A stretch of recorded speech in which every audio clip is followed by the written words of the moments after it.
This afternoon's topic is a very important one in the history of our country, as we stand at some very important crossroads into the future. And so you've braved the wind coming here. Some of you, I saw you got onto a trolley and you were waving us. And that was such a joy to watch as people arrived. Great to have you here this afternoon. Our program normally starts with us making sure that we thank all our sponsors. We want to thank the University of the Western Cape that has made it again possible for us to use this venue. Our association with the university is a very important one as an academic partner in the program that we run called Partners for Possibility. That makes this program just move into another level of the work it does. Besides that, we also have our partnership with my school.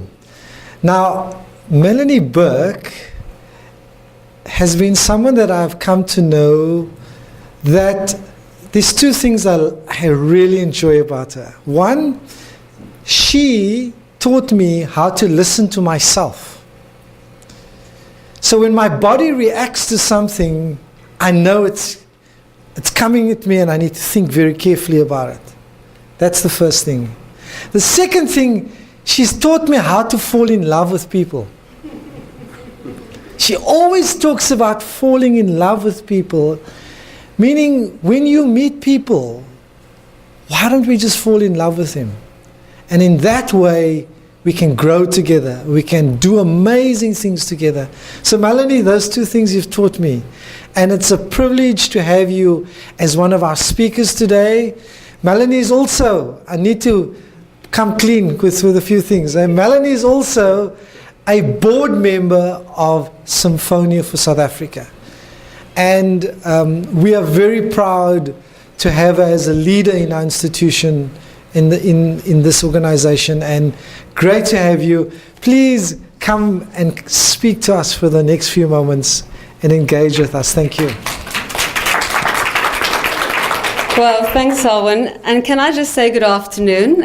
It's been so lovely to be welcomed by some people that I've met before. And then, as Alwyn says, I have an amazing opportunity this afternoon to fall in love with a whole bunch of folk I haven't encountered before. So thank you for showing up and making it possible for me to fall in love. I'm just curious about the expectation that I'm going to be speaking to you today. Is that true? Is that what you all expected to come and happen here? Oh dear. Okay. So the interesting thing about this falling in love business is I can't do it on my own. I'm going to need your help. And so, as Selwyn said, the topic that we're going to be exploring together today is around embracing diversity. And we're all adults. And we learn best by doing. So we're going to play together a little bit this afternoon around this notion of embracing diversity. I'm not very fond of words in the way that we use them, because I think when we have labels or we can know what to call something, we kind of get stuck on that and we get clever. And you know, human beings, they shouldn't try to be clever. It actually brings out the worst in us. We should just try to be human. And by being human, we have to show up as we are. And sometimes that's a bit skiff, and sometimes it's a bit krom. Sometimes it might not look the way people expect you to look, but you still have to show up. And so today we're going to do a little bit of work ourselves around showing up. And I'm looking at all of you, and nobody's decided to run away yet, especially the Welgemoed crowd. So I'm taking that as permission for us to start to play. Is that all right? Excellent. So, has anyone here heard about something called speed dating? Oh, the giggles give you the answer, yes. But now nobody wants to say yes. Because what are all the other people going to think of us if we say we know about speed dating? But notice I didn't say, have you done it? I simply asked if you'd heard about it. Yes, so you know what to do. You know that you have a limited amount of time, and you get that time to introduce yourself to someone, but you want to make a good impression because you want them to ask to see you again, because hopefully that is the start of some kind of relationship. So that's quite simple. You all know what to do? Okay, let's do it. I want to ask you, you're not going to sit, by the way, just so you know. This whole room is ours. Let's use it. I want to invite you now to a little bit of what I call speed meeting. And we're going to do it in a very simple way. We're simply going to look across the room and see someone. We don't have to like the look of them, but we just see someone. And we're going to step out of our own comfort zones, which are those chairs we're sitting in thinking someone in the front's going to do all the work. We're going to step out of our comfort zones, and we're going to step into those spaces where those other people are, strangers, hopefully, except for the Velvet crowd. But I suspect you're probably strangers. You might have worked together for a while, but you might not know everything you need to know. So, you're going to have 2 minutes. Okay? You're going to find someone in this room that you don't know, and I don't care what a mess you make of this room, because life's like that. So the chairs can be moved. No, don't worry about that. Find someone in the room that you don't know very well and introduce yourself to them. And this is how you're going to do it. Because we have to be truthful, and we have to show up. Selwyn, can I use you? Yes. Now again, I'm demonstrating, but my personality and your personalities might not be the same, so don't try and copy me because it'll be horrible. Okay? I have a particular way about me, and you have a particular way about you. So do it your own way, but I'm going to do it my way. You ready? Selwyn never knows what to expect. Hi, Selwyn. I'm Melanie. Hello, Melanie. And you know what? I wake up every morning and I wonder who I'm going to find to fall in love with today. And then I show up here and a whole room full of people are waiting for this to happen. Mm-hmm. That's what I would do. Selwyn might do it very, very differently, but I don't want him to be part of the group, so I don't want anybody to hear what he says up front. That's just me telling a little bit of my truth to some strange person. I want to ask you guys to go one step further. Very simple thing. So you introduce yourself, your name, the thing that you're passionate about, and then the last thing I want you to share with that person is simply your favorite color. Any guesses what mine might be?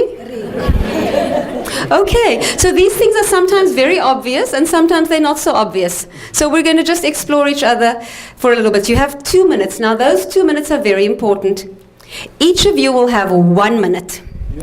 And you must share the airtime. If I call time after 2 minutes and you didn't get a chance to introduce yourself, sorry for you. Try and be better at the next round. You're going to do 3 of those rounds of introducing yourself in that way. Share your name, your passion, and your favorite color with the strange person that you're going to go and talk to. Are you ready? Yes. Right, let's start this. Fall in love.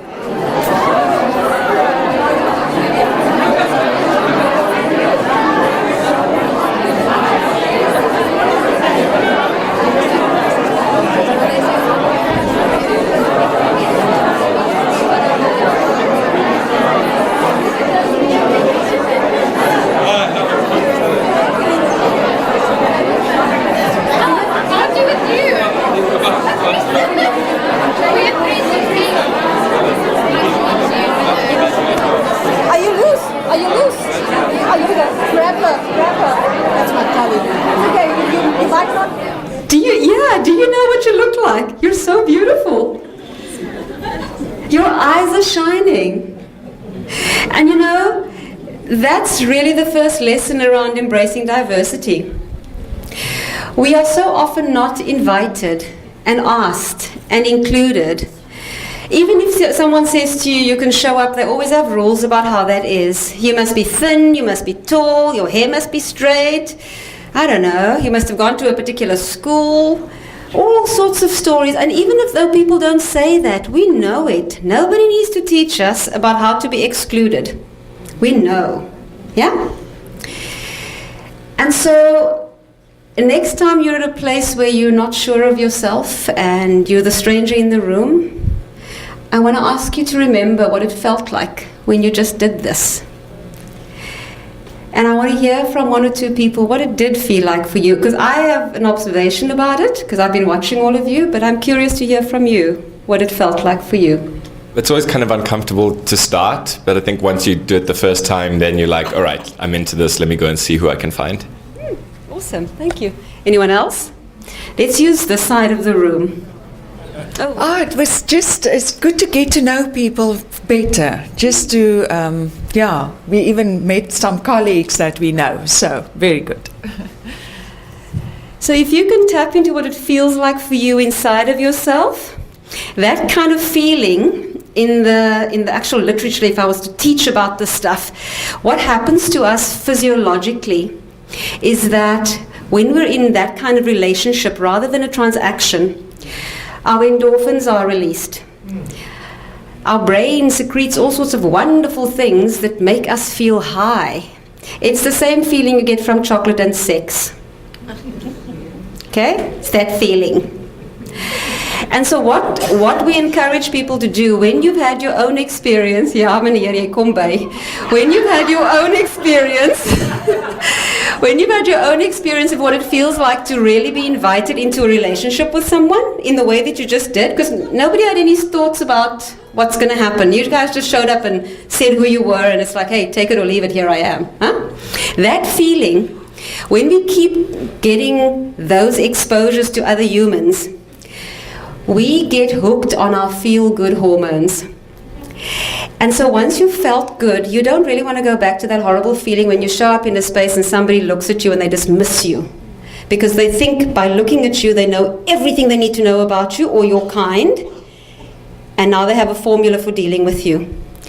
And whether we know it or not, and whether it's intentional or not, we trigger each other. The way I show up in the room, the way you look at me, the way you don't look at me, the way when you come to school in the morning and you say, good morning, ma'am, or good morning, sir, how are you, but you carry on walking, that's so rude. It's so dismissive and so disrespectful. If you're going to make the effort to ask the question, how are you, can you just stay and wait for the answer, please? So these things are not rocket science, because every single one of us is unique. There is no one else like us. And so every message we get in the world today is about you're not enough. You need to be thinner, as I said, you need to be prettier, you need to be, I don't know, all sorts of interesting things. And, people make money off telling us what's good and what's not. And because we don't have any capacity really to counter that, we believe it. And those of us who have grown up in South Africa specifically, we have this history of a racialized socialization. And no matter how hard we work at this, we can't get over ourselves. And I'll tell you one quick story before you work again. My first experience of racism happened in my own community. I come from a small town in the Eastern Cape called Uitenhage. And my uncles were all teachers, and their school was close to a church and in an informal settlement. And if anybody knows Uitenhage, it's got one main road that goes from the town straight through to the township. Yeah? And my school was on the left-hand side of that road, and the suburbs were on the other side of the road. And many of the women from the informal settlement worked in the homes across the road in the suburbs. And every now and then, they'd bring home something that's just a little bit more than their pay packet. So about 9 months or so later, we'd see all these blonde-haired, blue-eyed, light-skinned children in our community. And I learned pretty early on in life that someone who looks like me was at the bottom of the barrel. I had nothing to trade out of my circumstances. Because I was dark in my family. My hare is verskriklik kroes, dis bietjie gedoen vir julle vandag. You can ask my colleagues, I generally wear an afro, but I thought too much. And so, back to the incident that stays with me today. I'm 49 years old, so that's 40 years ago when this happened to me. Because I realized I didn't have looks, I was never going to be able to do something with myself or better myself based on this, I was actually quite academic. Nerdy child, always sitting with my books on the playground, and we had these pretty girls, those ones I mentioned earlier. And they knew they were the pretty girls because all of us treated them better than anyone else in the community. And if you watch the movies of Mean Girls, it's that kind of thing. So, you know, they're on the playground, walking around beautifully, you know, and they know it. They're just there all the time, no problem.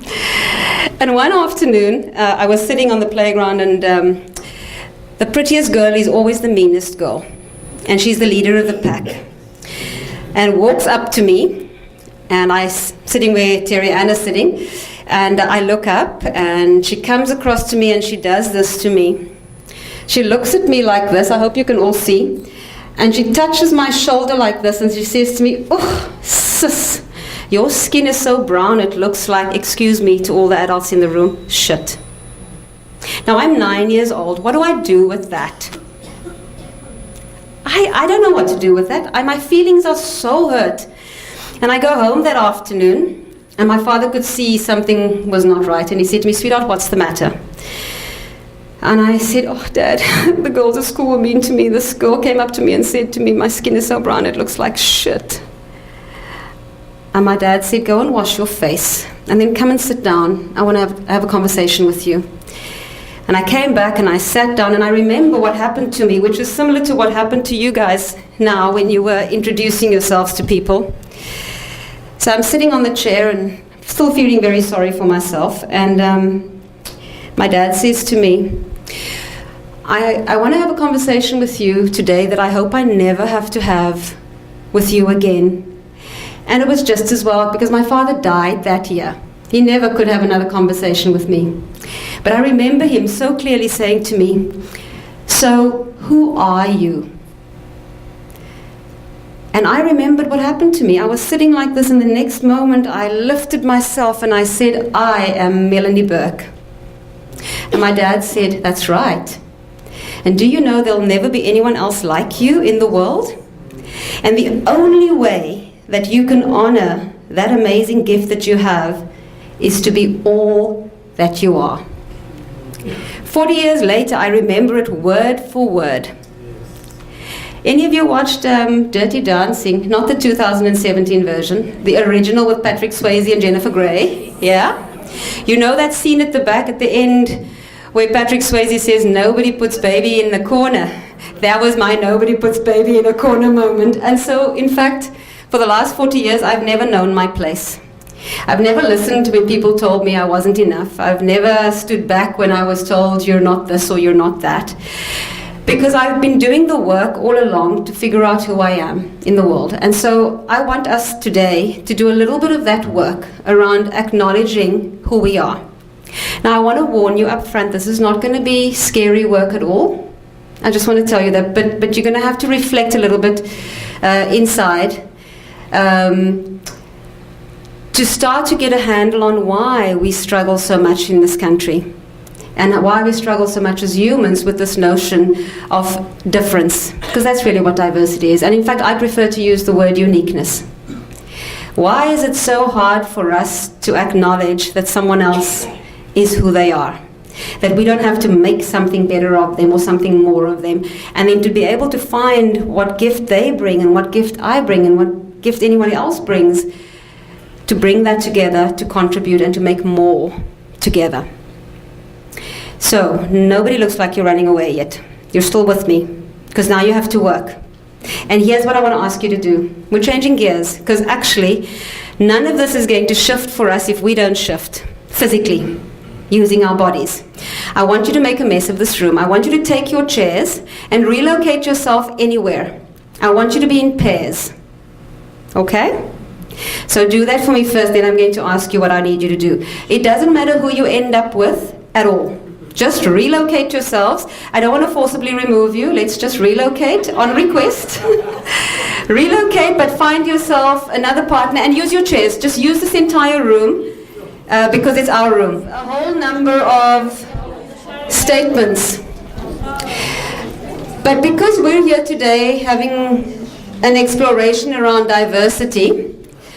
Sorry, does anyone have Does everyone got a pen? Yeah? one more piece of paper? One more piece of paper. There we go. Tanya's got some. Okay.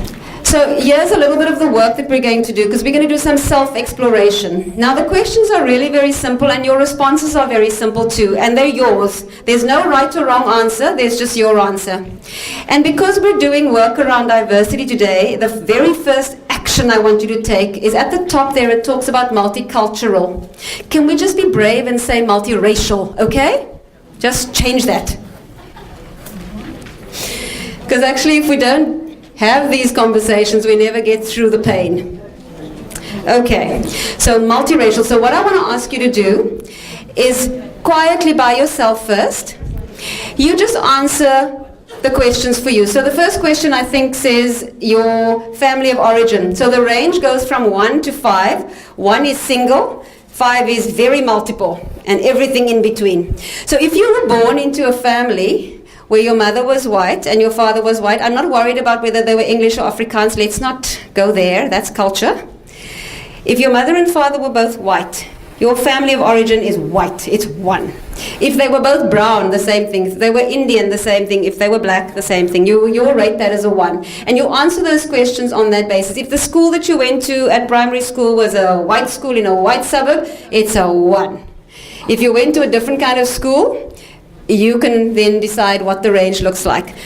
If you married someone across the color bar, like me, you can decide that there's some diversity. But you're not a 5, okay? So you just simply quietly by yourself answer those questions. You just tick whichever box works for you. And then I'm going to ask you, since you've all got pens, just to very thickly, once you've marked all the answers, to take your pen and just join the dots and try and make that look like a graph. You know, just join the dots. So if you have to go over a double, that's also okay. I just want to be able to see it physically. So you answer all your questions by marking the boxes, and then you see if you can connect the dots and see what the pattern looks like on your own answers. Once you've done your own questionnaire, I want to ask you to use that page and tell the story of your life, your lived experience, to the person who's sitting across from you. Fascinating that actually we think we know someone's story, and then they start to tell us, just in a very simple form, what their lived experience was. And it's nothing like we thought. Because not a single one of us, even if we come from the same community and grew up in the same town, not a single one of us has had the same lived experience. And yet, we live in a world that expects us all to know the rules, to engage with each other, and to find ways to come together when we have not been shown how. We just make these assumptions that it's okay. Now, if you look at all of these graphs you've got, if you just hold them up, and I'm not going to do it today, but if you hold them up and you show them around the room, you are probably going to have, 60 people in this room? 60 different versions of this graph, which means 60 different lived experiences. Ek kan nie vir jou kom sê hoe jou lewe was nie. I didn't live your life. And we have to build some capacity around being more curious about people and not making the assumptions that we do based on what we see and what we interpret then based on our own lenses. Our lenses are flawed because the context changes all the time, but also we have been told what to believe, we've been told what to think. And isn't it time for us to start to explore differently, curiously, with great amounts of courage and patience? Because you know what it's like? We've got this little scab, a roofie op ons seer. We're all walking around with this wound. All of us, actually. We are walking around wounded in this country. And we're too afraid to pick at that scab because it brings back old fears, old worries, old assumptions, old disrespects of each other, of ourselves, an old knowledge of not being enough, all of us. And it brings with it so much shame. We are all carrying the shame of our shared past. And we have to go there. Now you have just started very, very, very gently to go there. And these conversations, you've now got a tool to start to be curious and to explore a little bit more about what makes us unique. And to be able to recognize what someone's lived experience might bring to their life. And the world looks the way it does, depending on where we stand looking at it from. If I stand here, I can see you like this, Kabeshni. I don't see anyone on that side. If I turn myself, I see Wanda over there. If I turn myself, I see who? I haven't met any of you. Oh, sorry. Oh, the principal of Velgmut. Yeah, I see. But then I don't see anything else over here. And my invitation for you today, just with this exercise, is simply to say, well, I'm getting a little bit of insight about myself. Wouldn't it be amazing if I could keep exploring and seeing what other insights I might surface? And then how do I find ways to be like that and curious with other people? And to suspend the judgment or the idea that we already know. Because we don't. We just don't. And so if you're able to do that, as a start, show up curiously, knowing that you're unfinished, you're a work in progress, and that the individual encounters you have along the way are ones that will help enrich your life, especially the ones that are so different from your own. And so that's the invitation today. We did a quick little start up to get you to just flex a little bit. You know, you stepped out of your comfort zone, you did some speed meeting, you went and introduced yourself, were very forward to speak to a stranger and tell them stuff about you. And now you've started to dig a little bit into your own story, into your own lived experience. And the invitation simply is to continue in ways that you can find and create and set up, to keep inquiring, to keep searching, to keep looking.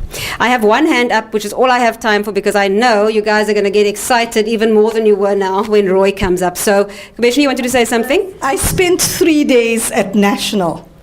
So I was at DBE with the National School of Government and DBE officials, as well as colleagues from the rest of the country. It was an amazing 3 days of networking, collaboration, etc. And when we finished yesterday, one of the ladies rushed out of the venue and she came to me and she said, listen, I'm coming to your province next month and I want to work with you and I'd like for you to get together about 50 people for me. So would we do this in Pietermaritzburg? Or shall we do it in the Richards Bay area? En ek het 'n paar haar gesê, "Ai jammer bokkie, ek is van die Kaap af." Isn't that wonderful? And so my last thing I want to say, actually, to all of the humans in the room, we make the mistake all the time. We get it badly wrong all the time. And the one thing we often do is we see a lady who's carrying a little bit of weight on the front and we say, so when's the baby due? And on the surface there's nothing wrong with that, because a baby, a new child, is a wonderful thing. You're just happy, you want to share that. So I want to also invite you to be so mindful that that very thing that you think is going to build connection is the very thing that's going to cause the trouble for you. So rather don't say like you know, just wait, because if someone is pregnant, I promise you they'll tell you in a minute. Yeah? Okay, so thank you so very much. I'm going to hand over to Roy.